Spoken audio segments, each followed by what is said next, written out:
Hello everyone, and welcome to RadioCSIRT, your daily cybersecurity briefing. I'm Mark Frederick Gomez. Today is Thursday. Here are the top stories for November 6th, 2025, and this is episode 477. Microsoft Teams flaws allowed impersonation and message spoofing, now patched by Microsoft. Chrome's new enhanced autofill can store ID data, but experts warn it's a major privacy risk. China sentenced 5 Myanmar scam Kingpins to death after a $4 billion fraud network. Japan's Nikkei disclosed a Slack breach affecting over 17,000 employees and partners. Palo Alto's Unit 42 reminds us, without solid asset management, threat intelligence means little. Gootloader malware is back with stealthy evasion tactics and ransomware links. Django patched a high-severity SQL injection and Windows DOS vulnerability. And the UK NCSC will retire its WebCheck and MailCheck services by 2026. All the sources used for this podcast are available on RadioCSIRT.org and in the episode description. And if you're new here, don't forget to subscribe to stay up to date. The NCSC will end its WebCheck and MailCheck services on March 31st, 2026.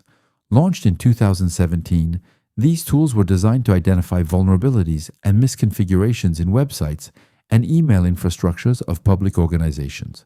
The decision comes as the External Attack Surface Management EASM market matures, now offering more precise and comprehensive solutions.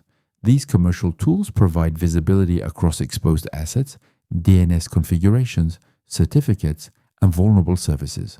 From 2026 onward, users will no longer receive reports from WebCheck or MailCheck, but will continue to benefit from early warning and DNS check.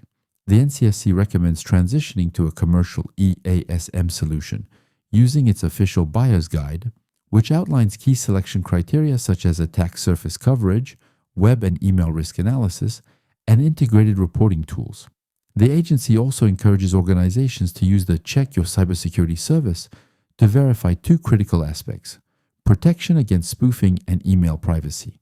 This move aligns with the NCSC's ACD 2.0 strategy, which focuses resources where the private sector lacks alternatives, aiming to strengthen national cyber resilience. The Django Software Foundation has released a security update addressing two significant vulnerabilities in the Django framework, including a critical SQL injection flaw, CVE 2025-64459, and a moderate denial of service issue, CVE 2025-64458, CVE 2025-64459 affects common methods such as querySet.filter, exclude, get, and the Q class.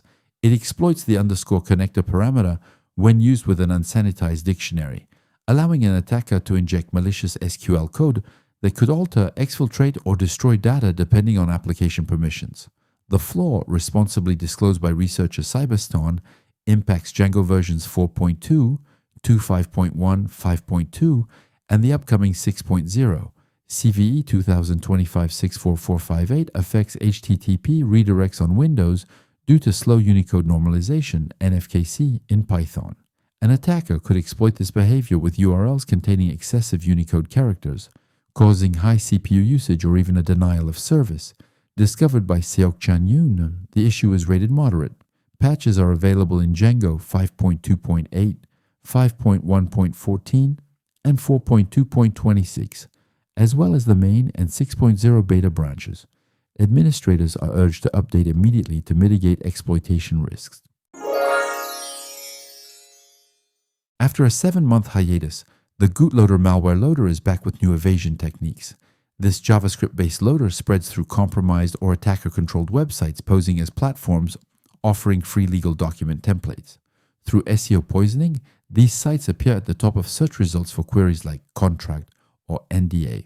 Clicking the download button delivers a ZIP file containing a malicious script such as mutual_non_disclosure_agreement.js. Once executed, Gootloader installs payloads like Cobalt Strike, backdoors, and bots, opening the way for ransomware deployment. Researchers from Huntress Labs and the DFI report observed several innovations. First, a font-based obfuscation mechanism replaces characters with visually similar symbols, making malicious code unreadable in the HTML source while displaying normal text in browsers, defeating automated scanners. Second, Malformed zip archives extract differently depending on the tool used. Under Windows Explorer, the malicious JavaScript file appears, but under tools like 7-zip or Python, only a harmless text file is extracted, confusing analysis tools. Finally, the campaign delivers the SupperSox 5 backdoor linked to the Vanilla Tempest group associated with ransomware such as Black Cat, Quantum Locker, and Reseda. In observed attacks, adversaries performed reconnaissance within 20 minutes and compromised the domain controller in under 17 hours. The return of Gootloader highlights a significant evolution in social engineering and obfuscation techniques. Users and organizations are urged to be cautious when downloading templates from unofficial websites. From Palo Alto Networks Unit 42, researcher Bradley Duncan reminds us that threat intelligence is only as strong as the asset management that supports it. Knowing your own infrastructure must come before understanding the enemy. Effective asset management, often overlooked, is built on 3 pillars: keeping an accurate inventory of all devices, monitoring them continuously, and managing them properly through patching, updates, and endpoint protection. Without this foundation, organizations lack visibility and leave open doors for attackers. Duncan recalls from his time at the SANS Internet Storm Center that many large-scale infections, including Emotet and Qakbot, could have been prevented with simple hygiene, keeping systems updated and applying patches. Despite advancements in attacker techniques, most compromisers still exploit the same weaknesses. He points to a recent example from August 2025, where a bumblebee infection via SEO poisoning led to a Kira ransomware deployment after lateral movement and domain controller compromise. His conclusion is clear: the first line of defense is understanding your own perimeter. Threat intelligence is only valuable when backed by solid proactive asset management. Japanese media group Nikkei disclosed a breach of its internal Slack workspace, potentially exposing data from more than 17,000 users, including employees and partners. The incident, discovered in September and publicly reported in November, stemmed from a malware infection on an employee's computer. Attackers stole login credentials and used them to access Slack channels. Exposed data may include names, email addresses, and chat histories of 17,300 users. Nikkei stated that no evidence suggests any compromise of journalistic sources or editorial data. The company, which owns the Financial Times and operates across 37 international bureaus, reported the incident to Japan's data protection authorities, even though the exposed data does not fall under Japan's personal information protection laws. Nikkei did not attribute the attack to a specific group, but said it has strengthened internal controls to prevent recurrence. This is not Nikkei's first cyber incident. In 2022, its Singapore headquarters suffered a ransomware attack that may have exposed customer data. The breach adds to a growing list of cyber attacks targeting media organizations worldwide, including Lee Enterprises in the US, Agence France Presse in France, the New York Times, Vice Media, and iHeartMedia. A Chinese court has sentenced 5 members of a Myanmar-based cybercrime syndicate to death for running industrial-scale online scam operations along the China-Myanmar border. Among those sentenced are Bai Suocheng, his son Bai Yingchang, and 3 associates. 5 others received life sentences, 9 were sentenced to prison terms ranging from 3 to 20 years, and 2 received suspended death sentences. The group, formerly part of the Kokang Border Guard Force, operated 41 scam compounds involved in online fraud, gambling, kidnapping, and forced prostitution, defrauding victims of more than 29 billion yuan, over $4 billion. Their activities reportedly led to the deaths of at least 6 Chinese citizens.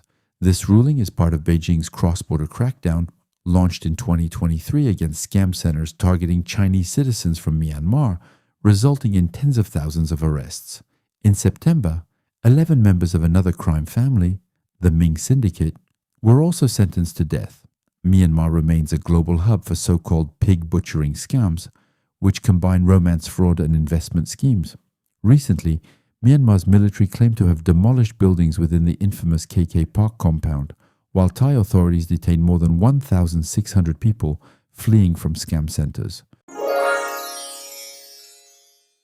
Google has introduced a new enhanced Autofill feature in Chrome that can now store not only passwords, addresses, and credit cards, but also sensitive identity data such as passport numbers, driver's licenses, VINs, and license plates. The feature, disabled by default, requires user consent and uses local encryption. While it offers convenience for online forms, the risk is significant.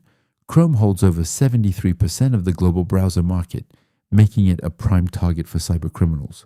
Infostealers already harvest browser stored data, and storing government IDs amplifies the potential damage.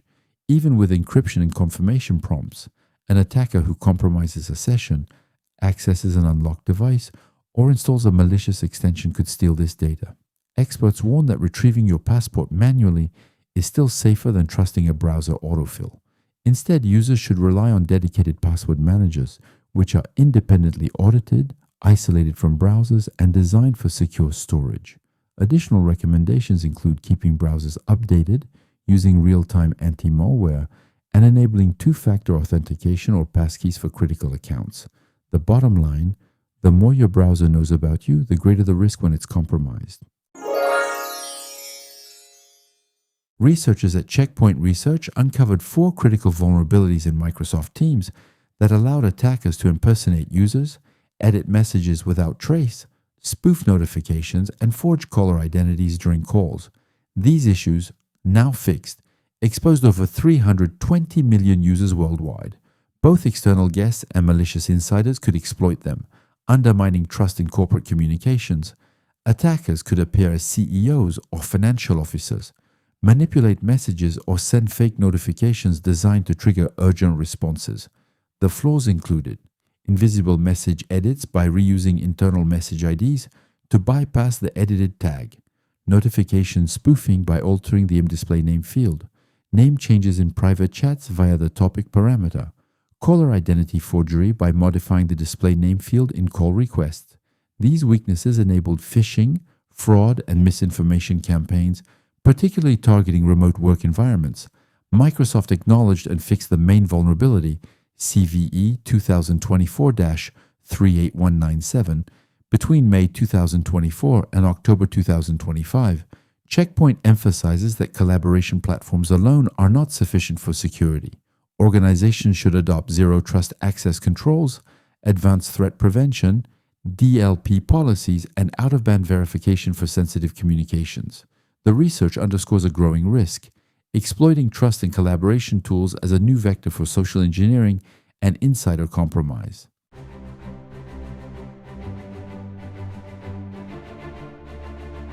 And that's all for today's episode.